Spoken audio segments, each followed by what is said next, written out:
Ke letsatsi la bobedi go ntse go thibilwe ditsela le fa ditsela dingwe di ne di buletswe pharakano kwa Pinar beng ba ditaxi ba ne ba paregile ditsela ka ditaere tse di tukang badirisi ba dipalangwa tsa botlhe ba tlogetswe ba gaeletswe le dikgwebo di tswetswe. We have there is the cell phone business and the furniture. We are selling furniture shops. We have 3 shops here.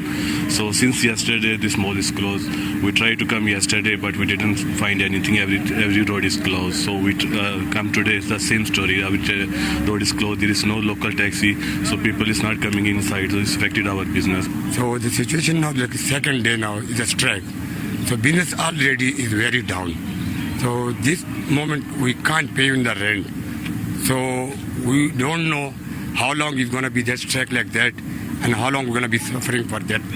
Tikwatikwe ya marekelo ya selegae e tswetswe ka ntlha ya tshireletso. Today we just come, we think maybe we'll open, but I think the situation is still bad, and then we just keep the mall closed so that our mall is saved. But what maybe with the strike, those people, they're not coming here to vandalize or to do something, but the problem, they block the road, so we can't have a customer to come to the mall. So now their teenagers, they're crying because you see, if it's not strike, it's load shedding, it is affecting us. Kwa Hazy View beng ba ditaxi ba opaneng ba paregile ditsela ba ikanna go phepafatsa ditsela le go simolola go dira. Mapodisi a tsweletse go ela maemo tlhoko.